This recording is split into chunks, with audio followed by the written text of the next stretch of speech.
Alright, how's it going, everybody? This is Ismortah, and this is my custom Kingdom Death Monster campaign. And this is episode 25, starting Lantern Year 9 of the settlement phase.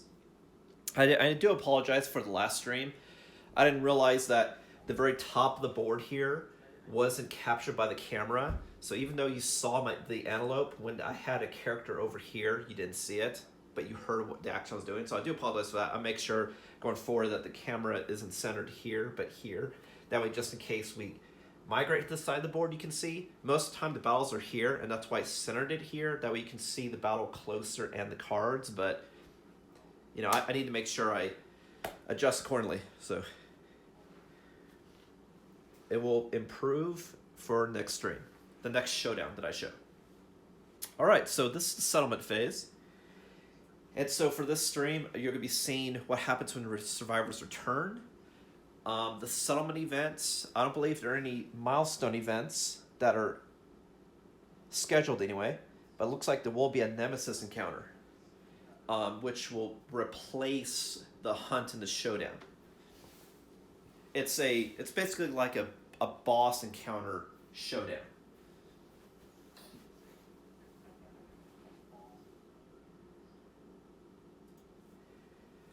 Alright, so I'm already shuffled, so we should be ready to go. And what you see in front of you is the current resources that I have, what I'm currently planning on spending endeavors on, but you know, settlement event can always change that. And then this is the item I'm planning on purchasing with the pelt. And I do also have a couple more items in storage, a few.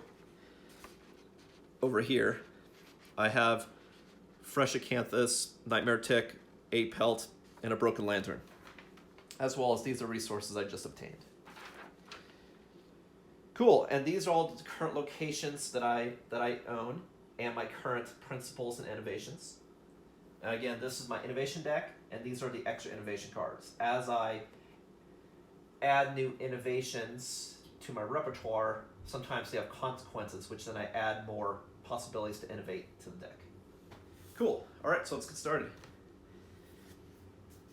So again, these are the steps. And as a reminder, I don't do check milestones because I do milestones as they happen. And I'm not going to be showing prepared departing survivors because I do that when I show the hunt stream. But because this encounter is going to be a Nemesis encounter, I will most likely prepare during this stream and then do the showdown setup at the beginning of the Nemesis encounter, most likely. Alrighty, so the first one is set up. Everything's set up and shuffled, so we're good to go. Next, the survivors return.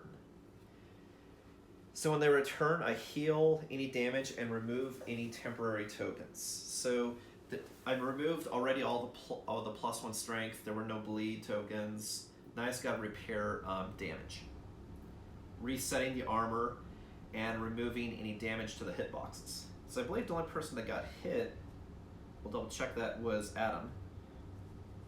They start with Samantha, 3 to everything. That's right.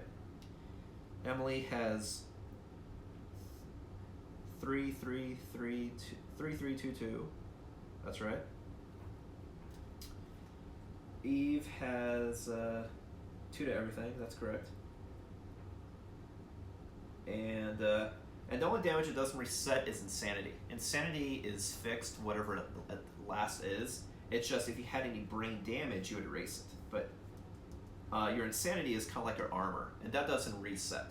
That's just whatever the value is, sort of like survival. What resets is your armor that you wear. Alright, so Adam should be at, needs to probably be fixed a little bit. So Adam should be 3 to head and 1 to waist, which he has. He has took a little bit of damage to chest and the hand.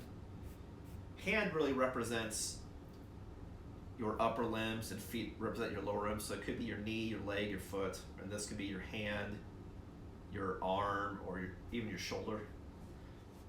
Right, so I think we're good to go. So we repaired all damage. And now we gain endeavors. So because I had 4 people come back, I get 4 endeavors, and that's this little star-looking symbol. So we got 1, 2, 3, 4. I just have here what I had planned on possibly endeavoring as a reference. Okay, next we update the timeline, and then we do settlement and triggered story events. So there are no triggered story events, per se, but there is a settlement event, and we do update the timeline. So we are now in Lantern Year 9. Okay.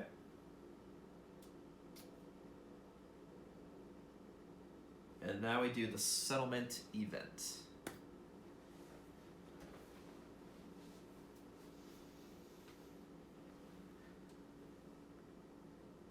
This year it is, I'll just check and make sure, sometimes these stick.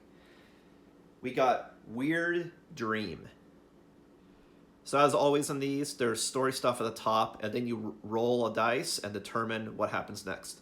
And sometimes there's things you can endeavor, sometimes there's choices you can make. We'll see. So I'm going to go ahead and add this to settlement event. I just like to chronologue, if that's a word, scribe what I do each year. And that's one of the reasons why, honestly, why I'm doing this stream, is that way it's saved this entire experience that I can always relive and rewatch and see what I did during a certain thing. But this way I can look it up too, be like, oh, I had Stranger in the Dark one year, or this year I have Weird Dream.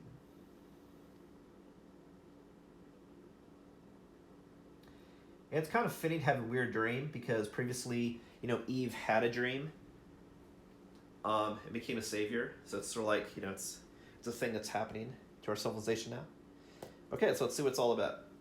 Weird Dream. If you are the only player, a survivor dreams about a giant man that controls their lives from the darkness above. All departing survivors gain +3 insanity. So what's weird about this is if you were actually playing in a group, you actually not have more than one survivor, but more than one players, then there's this whole thing that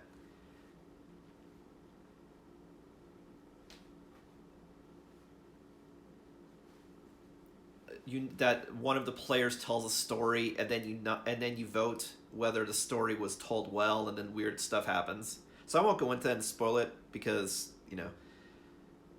But so since I'm playing a solo game, it's if you are the only player, a survivor dreams about a giant man that controls their lives from the darkness above.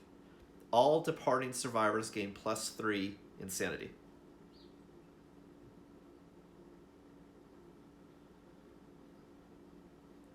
So this is really interesting. Like, they have this huge thing that you have to talk about certain subjects in your dream, and then people have to determine what the dream was about. But it's really like this. All this is meant for if you have more than one person, more than one player participating in the session. All right, so that means everyone gains 3 insanity, and that's it for this phase. It's pretty cool. It's like kind of reminds me of Betrayal House on the Hill. Like, we have to do like obscure things as a event. All right, so everyone gets +3 insanity. I was gonna say, I hope it's not survival, because survival I don't have a problem getting. So everyone gets +3 insanity. Now is that all survivors, all departing survivors? Okay, so I'm gonna keep this out as reference, because what this means is departing survivors are people that go out to the showdown, that go out to the hunt. So I want to keep this out as a reminder that whoever I send out is going to get +3 insanity. So I'll keep this out as a reminder. But that's it for this. So we had this dream about this giant person in darkness watching over the settlement. Okay. So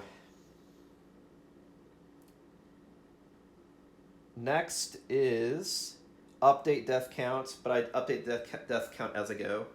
Again, it's something like milestones that I just check as I do it. So now I develop.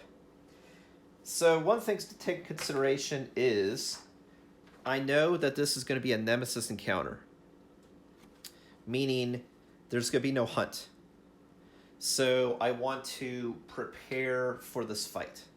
And I also know that because it's a Nemesis Encounter, like it's a boss fight, that most likely I'm not going to get any resources. So I want to plan ahead also.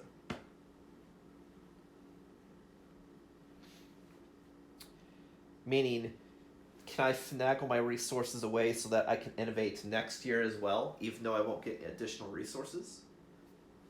That's the thing. Like, I know I can innovate this time, but if I burn my pelt now, I won't have hides to innovate next year. But I really want to innovate it now because then I'll have the resources, because now whoever has Screaming Armor will basically have double hit points, which is really good, as well as the skewer ability they can trigger after you slam. So it's a more powerful person. So, like, and if I was just going to fight a quarry this year, you know, I might hold off. Because it's really important to have those innovations. I know that one year I passed, that's because I desperately needed to catch up for this Nemesis Encounter. But it looks like I might have to pass next year, because I really want to set myself to best shape possible for this fight. So anyway, this is the plan that you see in front of you. So next let's do endeavors. So I know I want to do an innovate. I know I want to do love juice, which is just using the organ. It automatically triggers intimacy because I need to raise my population. The thing I could do is I could also trigger face painting and try to make love juice intimacy go better by painting up everyone's face. And then I know I probably want to do shadow ritual to share Lucerne's lantern with some other people. Just that way, just in case Eve dies, I can share that ability. But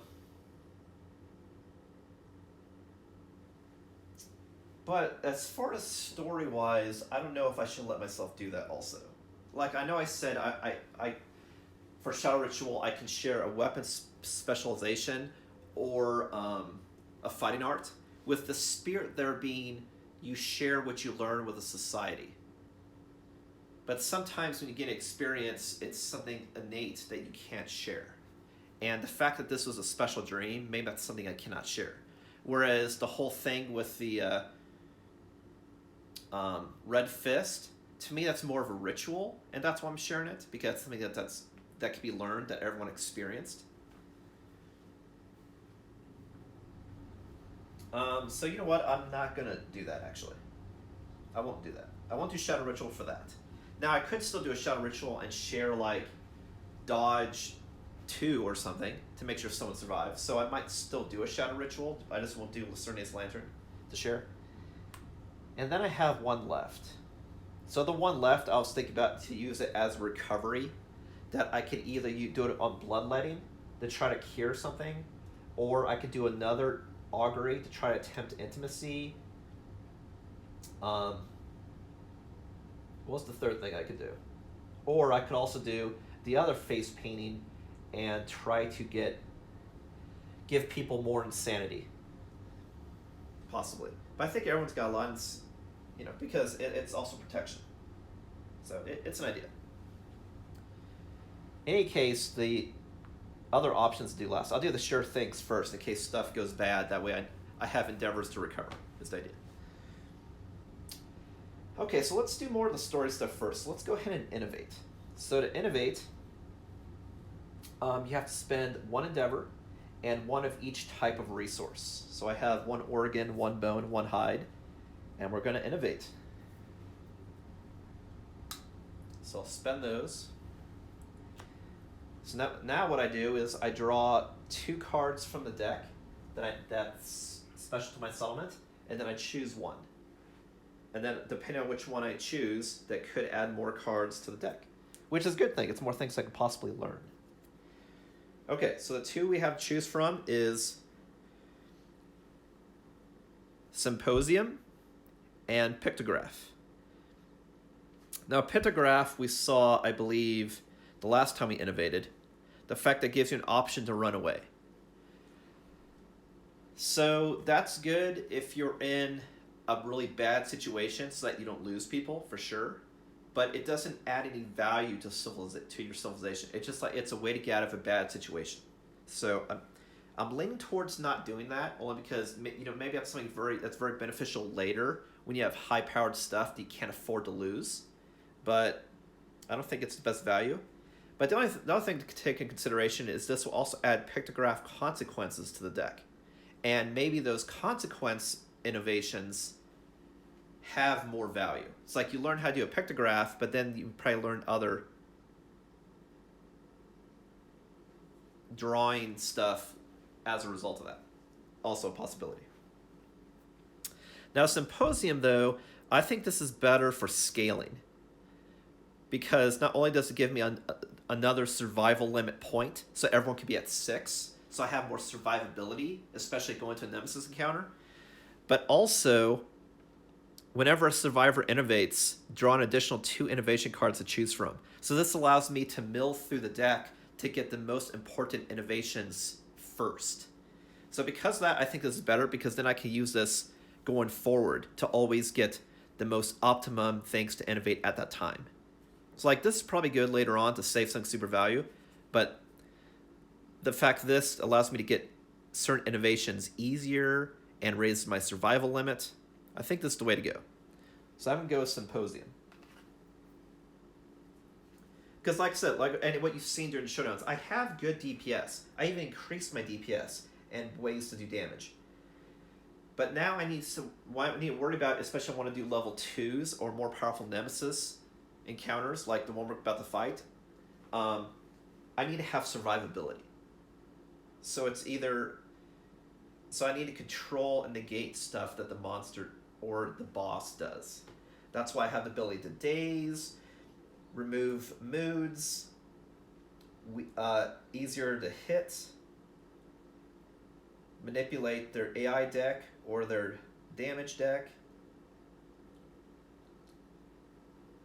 and so on. Okay, so I'm going to do Symposium. So I'm going to add that to the settlement. And then I need to look for any of the cards and the supply that count as Symposium consequence and add that to my innovation deck. So there's more cards that I can get advances from. Okay, so we got Symposium.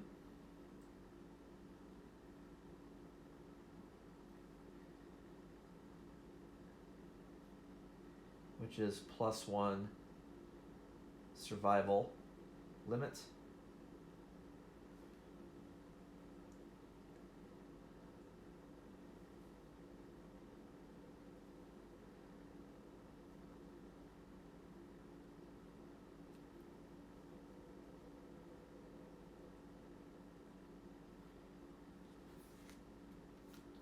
And here I'll put, next to the innovations section, draw 4, choose 1, because that's my current ability.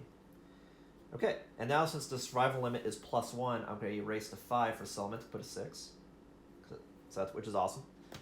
Like I said, this is great because now I have more resources to use in Showdown and the Hunt, which is survival, which you can use for offense or defense. And now I can faster get cards that I need.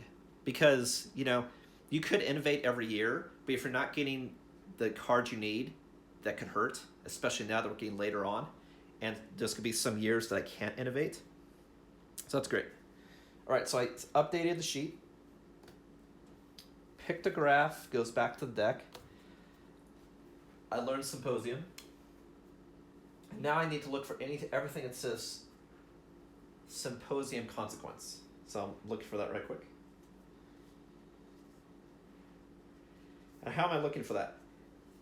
Because for example, any of the innovations at the top, you'll see what its parent innovation was, and then its children innovations. So like, for example, if you have Clan of Death, it came from the home innovation, and it's part of the family consequence. Which is another example. Like, here's storytelling. It's one of the things I can learn. It counts as education, meaning the type of innovation. So if there's things that positively or negatively affect education, it would affect this innovation. But it's a consequence from the symposium innovation. All right, so that's one. Now I'm just going through the whole deck. I'm going to go through it twice just to be sure, because again, these cards stick. I'll look for all the ones that say symposium consequence.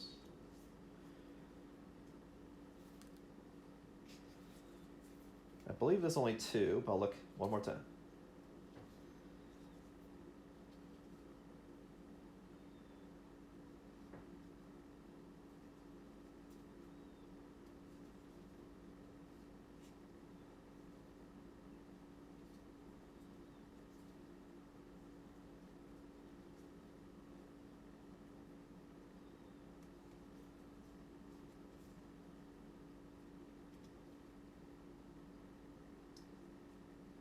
Okay, yep, it looks like there's only two. So it looks like we're adding nightmare training and storytelling to the innovation deck, which both have ways that you could spend innovations to get certain abilities, which is cool. So definitely might go up gun for those in future Lantern years. All right. All right, so that's one innovation. Now we have three more.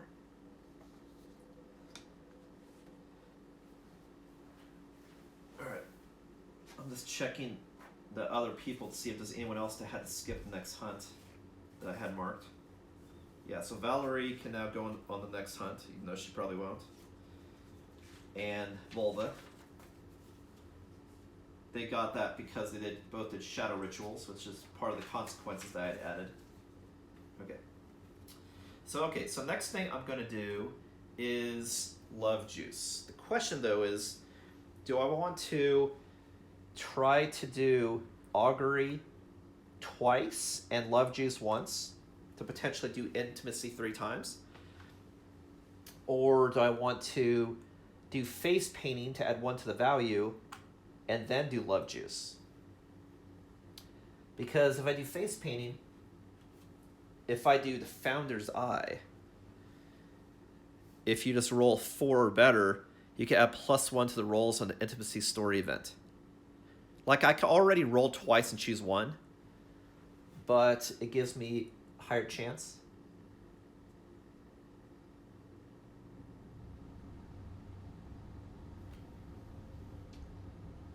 But I'm not sure I want to do that. Because right now I already have a savior. What I need right now desperately is just more people.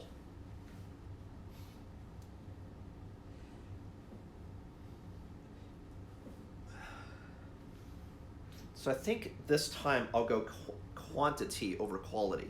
Because I do also have the... A, because you can only have 1 savior at a time. B, I can roll twice, so I don't necessarily have to add 1 to the rolls. C, whoever I have do Intimacy, if they do have a child, everyone will get a bonus stat because of the light trait to my Ismortah religion. So it's another way that can boost stats as well as boost people. So I think I'll do that. Like, I may do Battle Paint, but I'm going to skip on doing the Founder's Eye, because I don't think that's necessary. This way I have the more odds to do it. Like, I'll definitely get Love Juice to proc, but And I probably want to do one Shadow Ritual to share some ability arts, like extra sense. Because this way I have 3 chances to get higher population. Alright, so I'll do Love Juice. So which triggers intimacy. So now I have to see who's going to be intimate. Ooh. Of course, the other thing is there's also a risk to intimacy.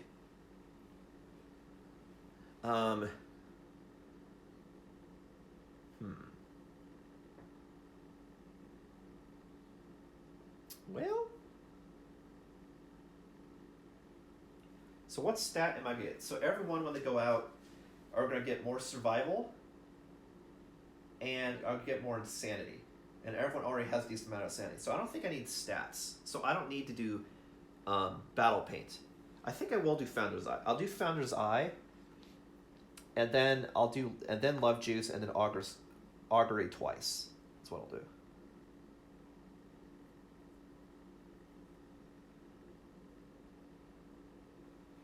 Now, I don't think I have anyone with 3 or more understanding. If anyone has 3 or more understanding, they have a higher chance of doing Augury, which would be like Isma. So someone can mate with Isma, who's all sorts of crazy. That's a possibility. Just because she have a higher chance of doing it. I'm assuming she though needs at least 1 in survival, otherwise that's going to be a problem. No, she's at 0. That means she could be killed. So that would not be a good idea. Volva has 3 courage. A couple people have 1 point here or there. Okay. Alright, so let's go ahead and do Love Juice. So who's going to be the couple? Obviously we need a male and female.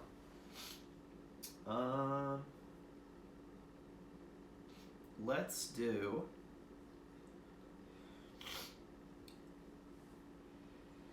And obviously I want to be with people that are already part of a family. Like, I believe these 4 are part of a family. So it either have to be Adam and Samantha or Emily and Eve with males elsewhere in the population. Okay. So you know what? Since we're starting off strong, let's start with Adam and Samantha. They'll be the first couple. And they are, they've made love before. Alright, so let's do it. So, how does this work? So first I go to the Intimacy Story event.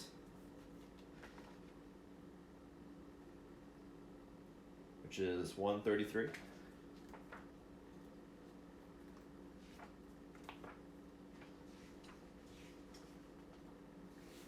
And I'll show you the picture again.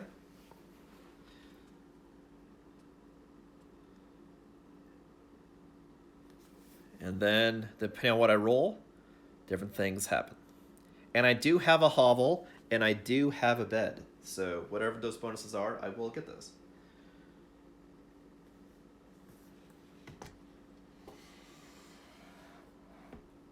Oh, that's right, but I said I wanted to do face painting first. Okay, so before I jump the gun, let's go ahead and roll for face painting, doing Founder's Eye. Almost forgot. Okay, so we're going to do Endeavor there. Roll D10. Don't need this guy anymore. We rolled a 7, so we did successfully paint the couples. We're going to be painting the couples' faces before they get groovy. So they get +1 in all rolls. So since I rolled twice and choose 1, then I could add 1 to each roll, and then I choose whichever one I want. All right. So now we're doing Intimacy. Nominate 1 consenting male and 1 consenting female survivor and roll on the Intimacy table below. We're going to have Samantha and Adam consent again. So I realized what's good about doing face painting is it allows you to not have a really bad value, the worst result. And also gives you potential to get a better chance possibly of getting that next stage up of a better result. So it is worthwhile, especially since I'm going to attempt so many times. All right, so let's roll, because it's all about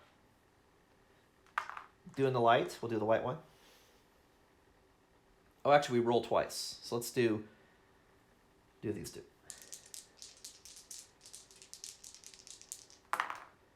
Okay, we rolled a 7 and a 2, which means that's really going to be now an 8 and a 3. So let's see what those choices are.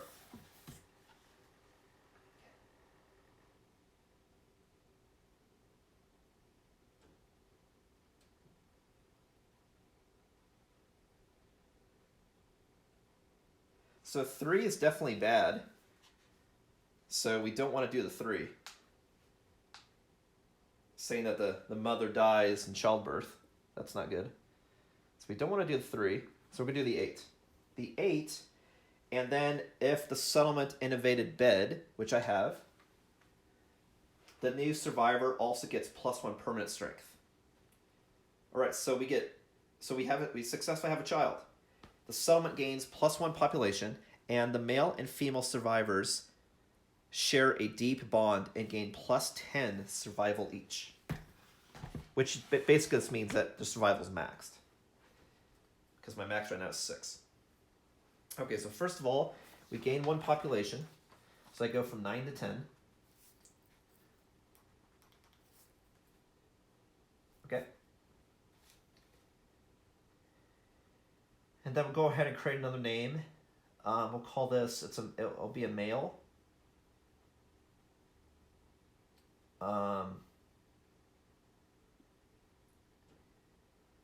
And what's the name going to be? How about,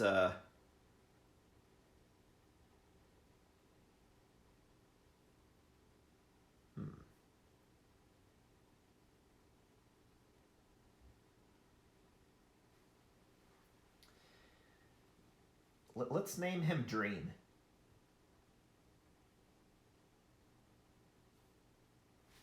Okay, so we add 1 to the population, and then on this person's gear grid, I'll go ahead and create as well.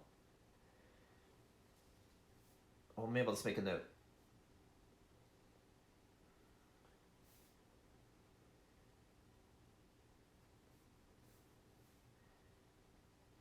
+1 ST, it's a +1 strength. Is that it? +1 strength, and then also make note that I need to give the light bonus and the when you're born bonus. And I'll go ahead and do the bonuses to Adam and Samantha, as well as give them their survival, which is part of the light trait. The dark trait that I have for the religion is if someone dies, people can gain a stat if they witnessed. The light trait, if people witness a birth, that they gain. And I don't mean like witness, I mean like there for the event. And then the balance trait is when a new person comes to civilization at all, they get a +1 to a stat. Right, so Samantha goes survival 3 to 6 and gets +1 stat.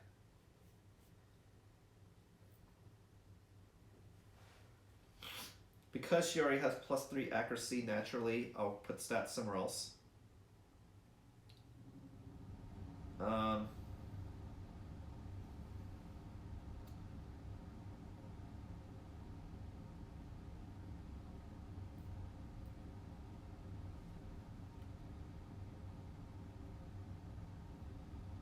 So we are going to put it to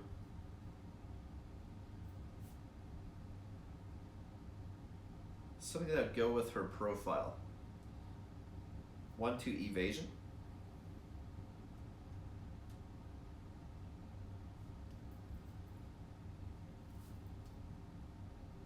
Okay. And then Adam goes from 5 to 6. And then we'll give him +1 accuracy.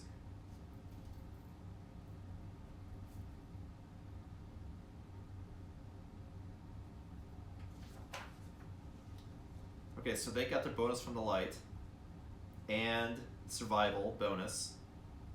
Population went up, and I made notes whenever I create the dream to give him bonus stats whenever he comes into play. All right, so that was anything else? Nope, that's it. Okay, so that was Love Juice. Next, I want to attempt it 2 more times because I need to raise population so I have more people that can help, because I only have 6 people left, and if I have too many people die or get a disorder, I may not even have a full party of 4 that can go out, which is a problem. Plus, I need to have younger people that I'm training as well. That way, if I have people that are really experienced, have some stats, and just starting out, that way if stuff happens, people can still grow and train the next generation. All right, so we're going to do augury. Okay, so we've already done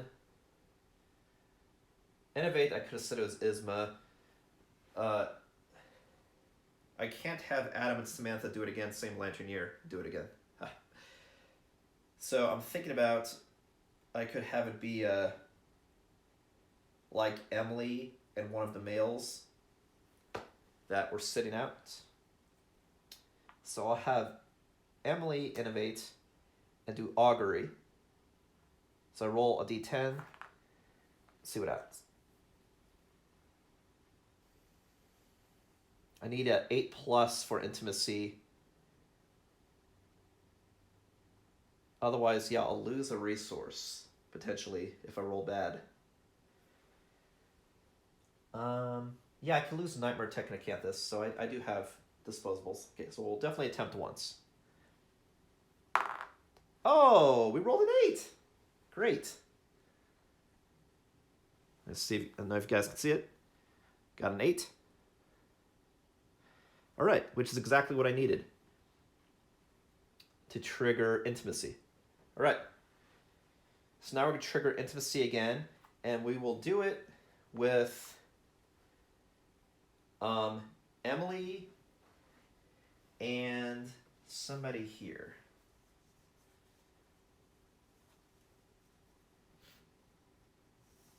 Emily and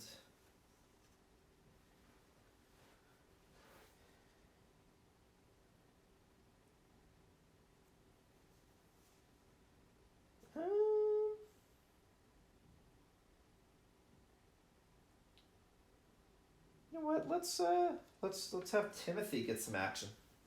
So we'll do Timothy and Emily. Will be the couple. Okay. So now again, we roll 2 dice, add 1 to the value of each, and then choose 1.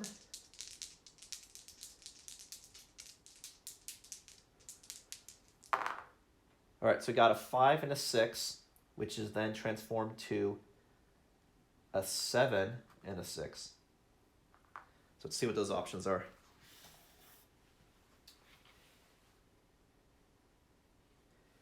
So 4 through 6 is just gain a newborn, but if it's 7 to 8, then you get the bonuses to survival and permanent strength of the child, blah. Cool, so we'll definitely do that. We'll use the 7. And we have a bed, so it was very comfy. Right. So we gain another population. So we go from 10 to 11. And I'll say now we have another female, let's say. And the female, let's name her something fantastical, also like Dream. The male was Dream, and the female will be, Vision. That's a good one. We'll do Vision. Dream and Vision. That's cool. And I'll make a note here that we'll get +1 STG star L star B, just so I remember when I create the cards to add more stats. All right, and then Emily and Timothy, same deal. They'll now get a +1 to a stat and +10 survival, up to their cap. Okay. So Timothy goes from 2 to 6. And then gets a +1 in a stat, so we'll do it to strength, so it'll be +3. So strength for, I'll move it to 6, but it really depends on what the weapon is. So that's Timothy. And then Emily, it's Pretty name. Goes from 4 to 6. And then it gets +1 in a stats. Let's add 1 more to speed. So it'll be +2.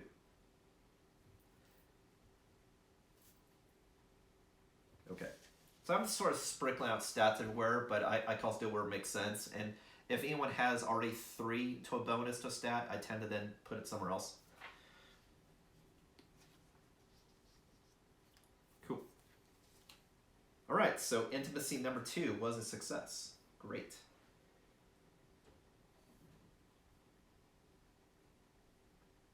Now the question is now, do I want to do another intimacy or not? The question is, I may have less people to do intimacy with. Like, it really does make sense if a child is born in Lantern Year to then be able to copulate. But I know the Lantern Years aren't an actual year. It's just like a passage of time, and they're tracking time by the lantern's light, right?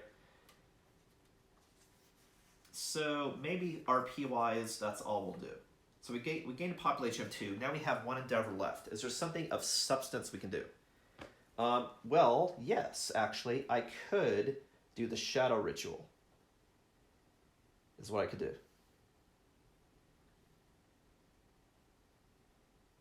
To share an ability. Especially since I'm about to go into a Nemesis Encounter, it's possible that some people will die. This way I have abilities I can use. But maybe there's something of higher value I can do. Like, yes, I could do that. But I could also do that after the Nemesis Encounter, because I'll be able to innovate again and won't have resources, so I'll most likely just share stuff. I don't necessarily want to risk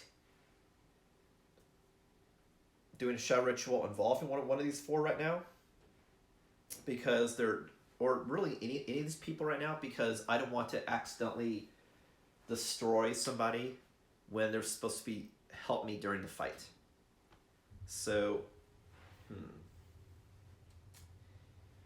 But I believe the shadow ritual I could do somebody who's one of my batteries. I just really want to share extra sense, but I don't want to target any of these 6 people. So I could target Volva and give her another disorder, which then will remove one of her previous disorders. That I can do. And actually that would allow me to remove being apathetic. So even though she got -1 to many stats, at least now she can go into battle. I think I may do that. I'll use Volva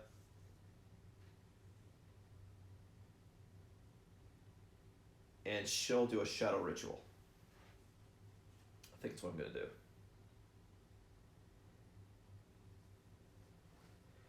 For my last endeavor. Unless I want to give people more insanity. That's the only catch. Do I want to give people more insanity? If I do, for this fight, then I can try to do face painting, battle paint, to give people more insanity. 1 insanity and 2 survival. The survival is really important, so I'd just be giving people 1 insanity. I'm not sure it's worth wasting endeavor on 1 insanity, though. But you just don't know with this game.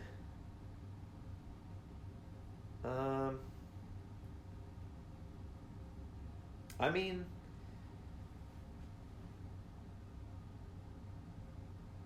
and I'm down for doing intimacy again. I'll just do more intimacy next year, Lantern Year. It just RP-wise, there's really no other candidates, because these are their children, and then they had new kids, and then I have these people that had kids. So like eventually, it looks like cousins are going to start sleeping with each other, but at least not, having your own kids sleep with each other, because the population now is so small that it's really just 2 family units. So,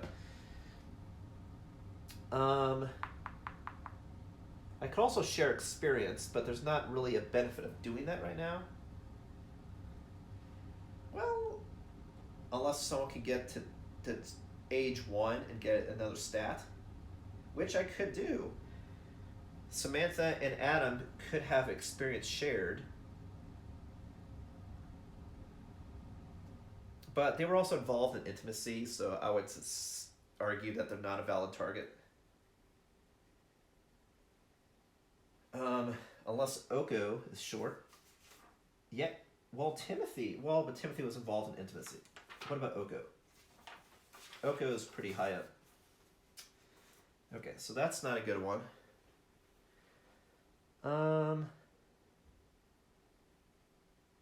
I can do bloodletting to give someone a lot of insanity. That's actually the better one for insanity, and also can cure a disorder. True. All right, you know what? I'll stick with the plan, and I'll do a Shadow Ritual on Extra Sense and Volva. So first, I need to get the disorder deck to see what random disorder she gets, and then I can choose which one she loses. So I'll probably lose Apathetic, just because it kind of fits out. Like, you know, she's getting new disorders, but she's been sitting out of combat for so long that she's not apathetic anymore.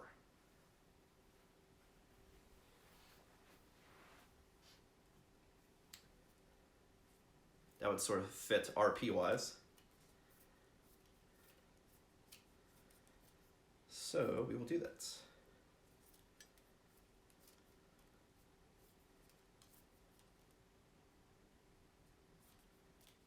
And to be honest, I don't know exactly who I'm going to take into combat either.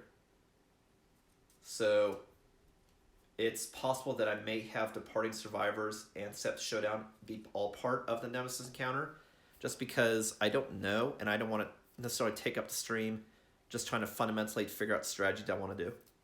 So that's probably what I'm going to do. Maybe I'll have the big rule going forward is I normally separate the hunt stuff, anything with hunt strategy, and the showdown, but for a Nemesis Encounter, I'll have it included. The whole idea from separating out the phases, which is so they're shorter streams, easier to digest, because sometimes they go, you know, a little over 1 hour, sometimes they go a little over 2 hours. This way it's not more than 2 hours, necessarily.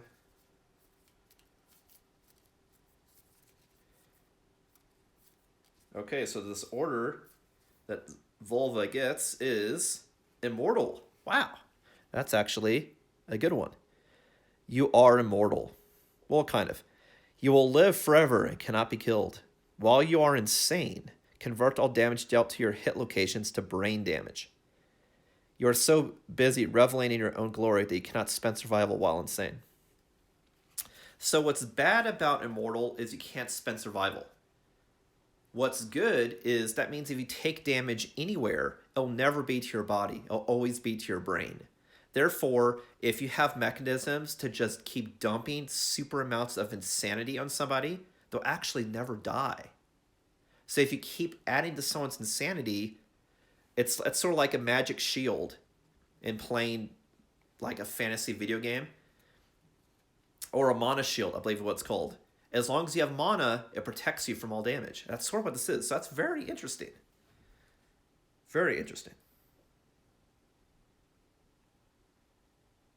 Okay.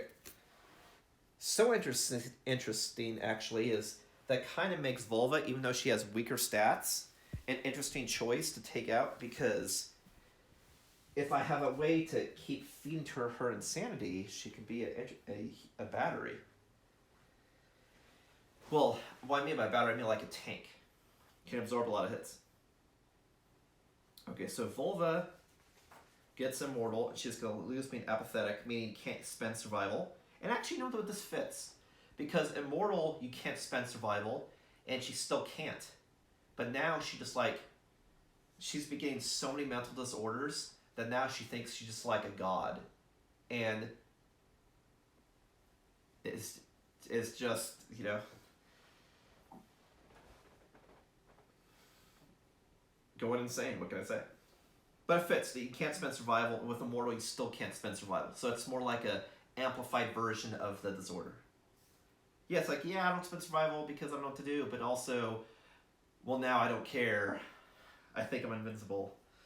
So it fits. That's cool. Like I said, I'm pro having it fit experience-wise as opposed to being honorable to a mechanic in the game, because I'm all about the experience. as I've reiterated multiple times. So she gets immortal.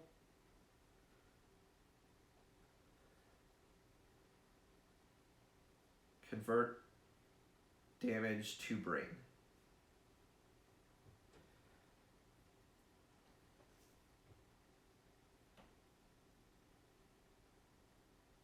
And cannot spend survival. Now notice it says cannot spend survival. It doesn't say that I can't do a survival action. So therefore, if she has a +1 strength token, she could still do it. This is the loophole. Alright, so that's very interesting, because that actually makes her now viable to even take out, which is interesting. And she also has extra sense and red fist. Alright, so now I need to decide who of the 3 people I want to give extra sense.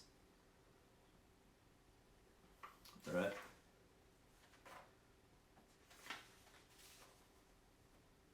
So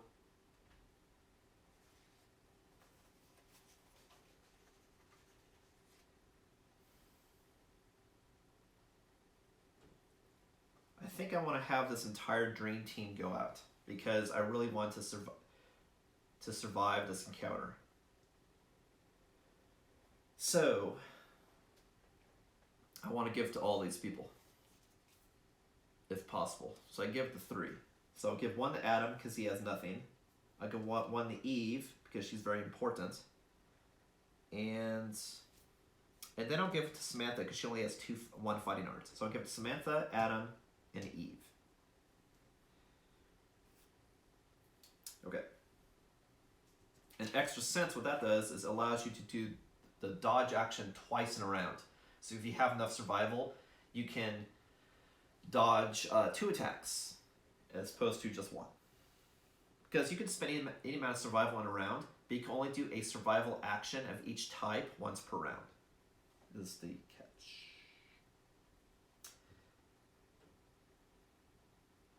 And I already have other batteries and people to have extra sense, so I might as well just put it on people that are going to be in combat. Extra sense, it's really just 2x dodge. And then we got Eve.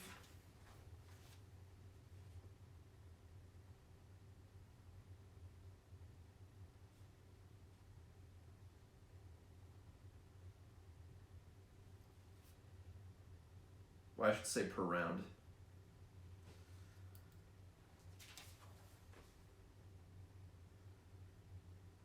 And again, the Shadow Ritual is not something part of the core KDM. It's part of the Ismortah religion that I added to my Showdown settlements, just to add more a unique flair to the game.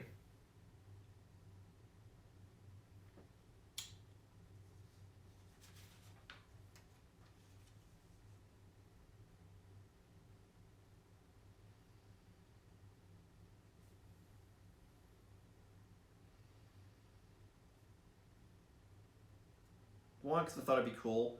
2, it's just another way to give some people some stats so it feels unique for the characters and they're a little bit better in combat. And C, just so the game doesn't feel the same, because I've played the campaign partially through before. This way it feels unique. And then the 3rd time I run through this game, it'll be when I have the expansions in the Gambler's box.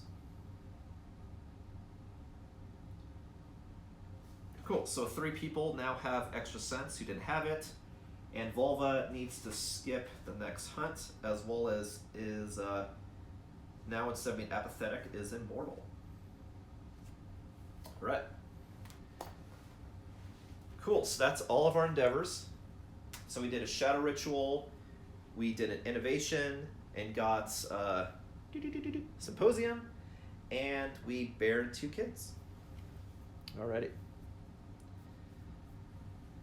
So now the last thing we want to do is, since we've done all of our endeavors, is now spend the resources or do any other development stuff we want to do. So I am definitely going to make the last piece of the Screaming Armor set, the bracers. That way, not only do I get now protection to feet, but also the ability to put out more acanthus plants that I can pick up during any showdown, which you can use to save a character because the fresh acanthus you can completely restore one hit location. But also now I have the full set of Screaming Armor, which adds 2 to all hit locations in addition to whatever the armors provide, and then I call this a Skewer. After I do the slam action, I could spend, instead of doing an attack, I could spend an action to move 1 space and activate a melee weapon with +2 strength. And then if I wound with a spear, which I am using a spear, I can apply that wound result, come on, to the next selected hit location that attack. All right, so we're going to make that. So this costs a pelt and a hide, I believe. A pelt and a hide, so I'm going to use 2 pelts. I have 1 in storage. Okay, so now I have Screaming Bracers, as well as the full set Screaming Armor, so I'll put that there. And then, I don't think there's anything else I want to make right now. I think I may want to hold on to stuff, because I've noticed a trend whenever I want to make a higher level something or a new location, it costs a bulk of a particular resource. So since right now I have 3 organs and 3 bones, maybe I should just hold on to that, unless there's something screaming at me that could be of use. But everyone right now is kind of maxed on their gear grids, so that wouldn't be an optimum choice. Like, for example, if I give this person the foot, then Frenzy Drink most likely go in here, and then everyone has a full gear grid. And I already have some stuff in storage still.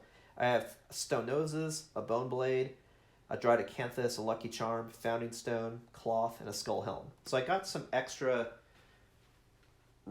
crappy stuff or protection if stuff goes to shit. But I really don't see anything of value I can do right now. But I'll check again.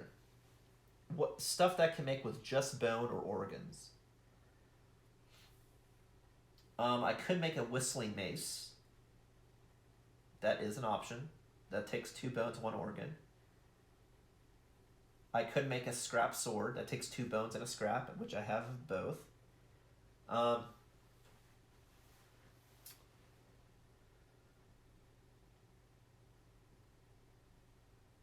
Any of the charms take 3 organs.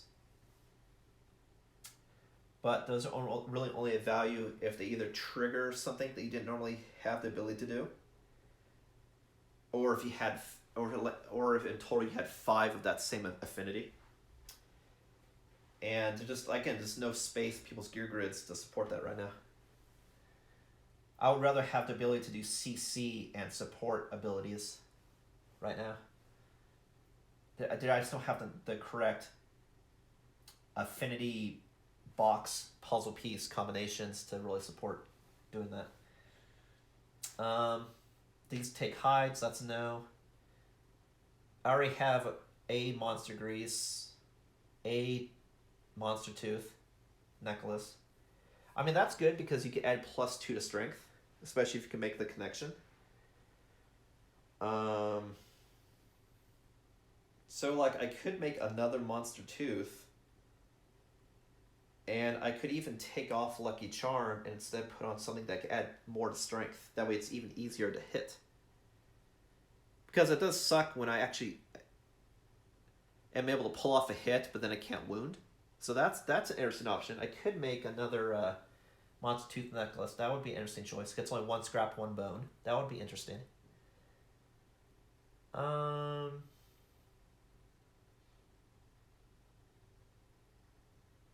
I definitely want to make a bone pickaxe and bone sickle. I just don't have leather yet.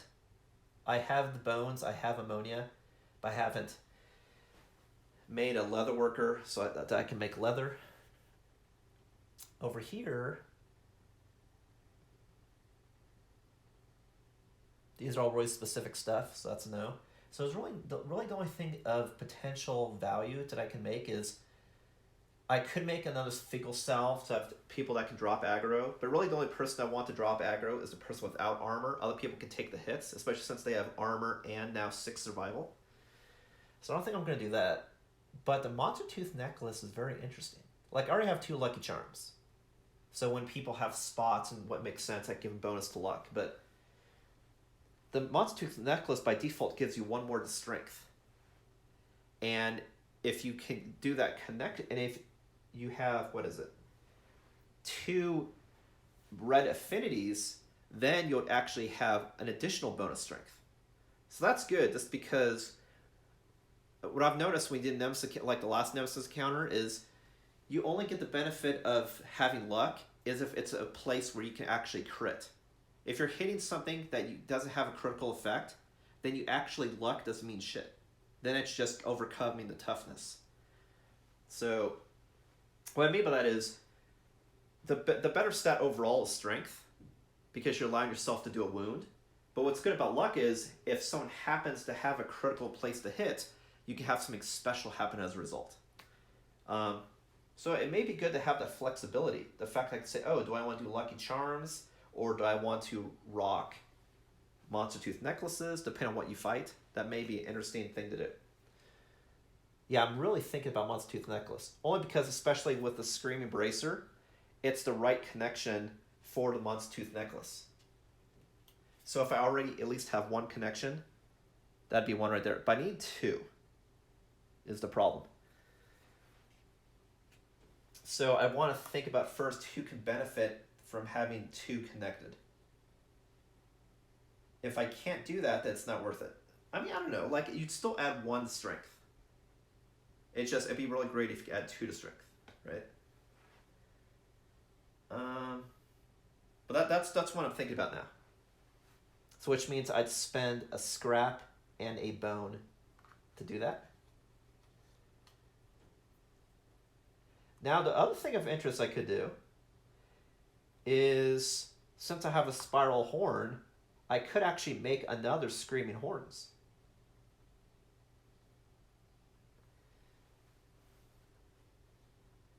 Which allows me to give everyone that's insane temporarily +1 movement for the remainder of the round. And if they're not insane, to give people insanity. That might be interesting. But then, if you're thinking long term, it may also be a waste, because I want this person to have his own set as well. And he already has a Skull Helmet, which adds 3 to defense, which is really good. As well as Acanthus that could save him if he gets a severe injury somewhere. But seriously, just because I have the resources to do it, that I could make that. That's why I thought it was interesting. But yeah, Monster Tooth Necklace. Do I want to do that? Like, especially the person with the spear. Instead of giving a bonus to luck, I could give a bonus to strength. You know what? I'm going to do that, because that might be interesting to shuffle. That way I can negotiate, do I want to add more to luck, which or more for quarries, or do I want to add more to strength, which is typically more for Nemesis encounters, or vice versa. Like, once I find out what works, to shuffle those. On the other hand, if I don't spend the resources, I have more resources to go toward other stuff. So it's like,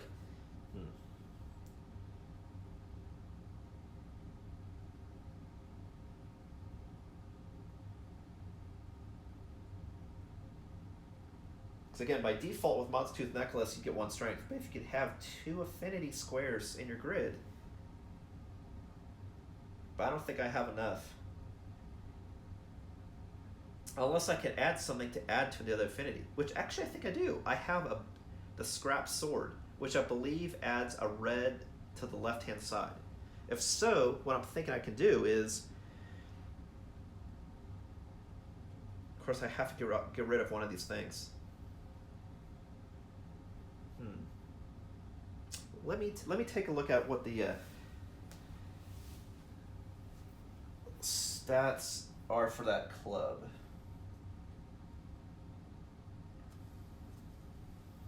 I mean that club, Bone Blade. Yeah, see, the Bone Blade actually adds the appropriate square that I need. So just adding the bone blade and what's her name? Emily's grid, that'll add +1 strength. That is interesting.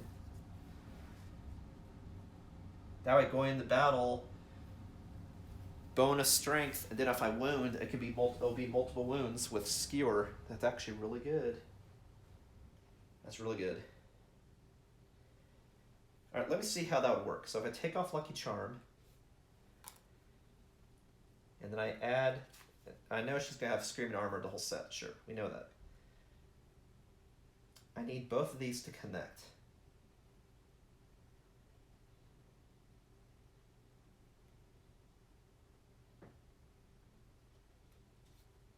So I connect the King Spear with the Bone Blade.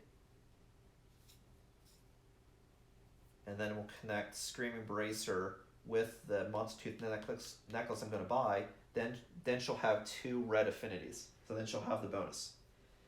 The problem now is she was holding the harp and the circlet.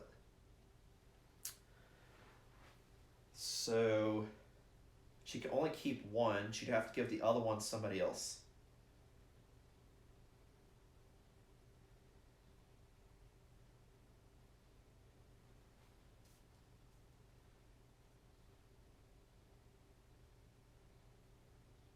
Now, giving 1 evasion to somebody that has no evasion is really worth it because the odds of that helping are very slim.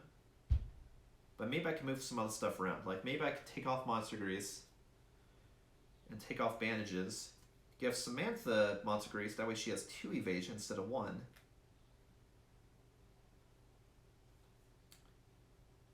And then the Bandages go to Adam. And then I have the circlet and the harp.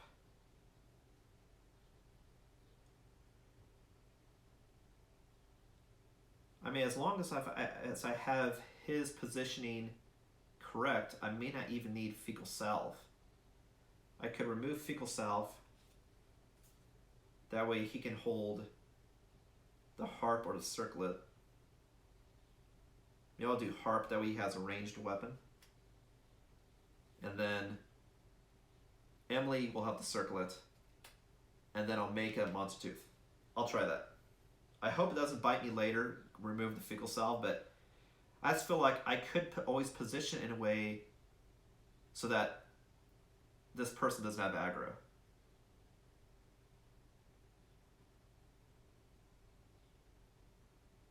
Plus, this doesn't stop someone from getting attacked, it stops you from being a threat. So if someone is just going after the person behind them, or attacks someone that's on the ground, you'll be targeted regardless. It has to actually say threat. Then this means that you want to be a threat. Or if you're warded the priority target, you remove the target. I just think it's better to have the abilities.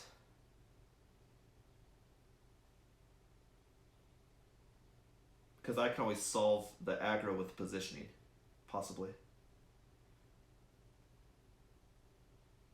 And if it goes to shit, he can do Frenzy Drink and get a bonus of stats. So I'm going to try that. Alright, so let's make a Monster Tooth necklace, which costs 1 bone and 1 broken lantern resource. Well, a scrap and a bone. But you know what? I don't need to use a broken lantern. I can use a acanthus. Because I don't know the value of lanterns yet, but maybe I want to hold on to those. So I'll use a fresh acanthus.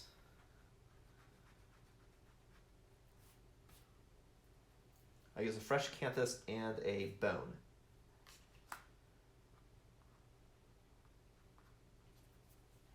Okay.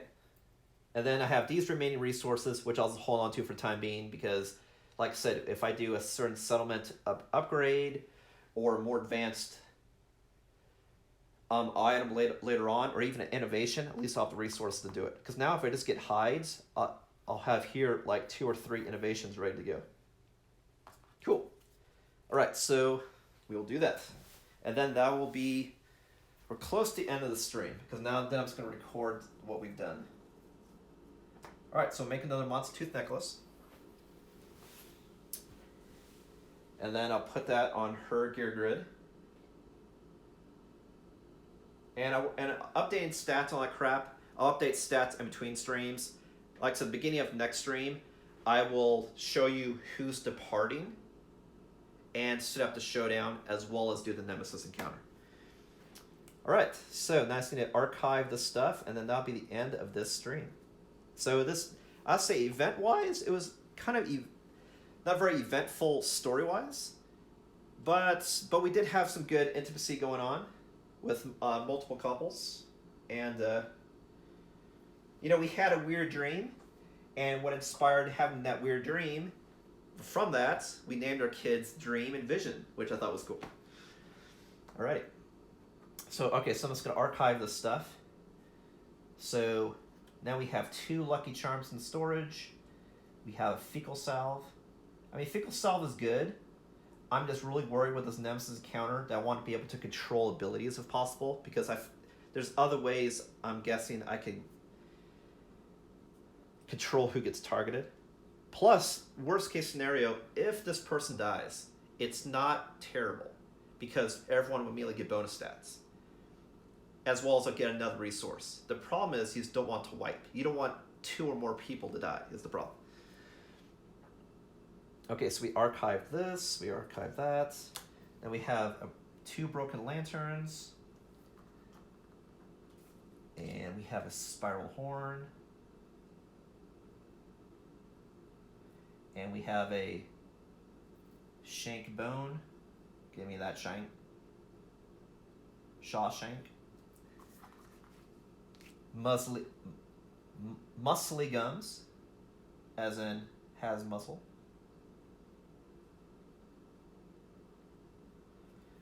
And 2 beefsteaks. I like mine medium. Cool, so I have 2 bones, 3 organs, a vermin, and 2 scraps in storage. All right. Cool, well that is the end of what I'm showing for this stream, the end of the settlement phase. Again, next stream, it's going to include stuff that I normally have in my hunt stream, because there is not going to be a hunt stream because there's no actual hunt, it's just a Nemesis Encounter. So we'll have the strategy for who's going out, and then we'll set up the showdown and then do the Nemesis Encounter, which is going to be with the Kingsman, which is not a Nemesis that I fought yet for this campaign, so definitely check that out to see what happens. Again, the Kingsman those are the people that attacked our settlement and executed Citroni back in the day, so we need vengeance. And also attacked Isma, who we had to use her special ability to keep her alive by feeding off other people in the civilization, their life force. Cool. Well, again, this is Ismortah. Thanks for watching, and I'll catch you in the next episode of Kingdom Death Monster.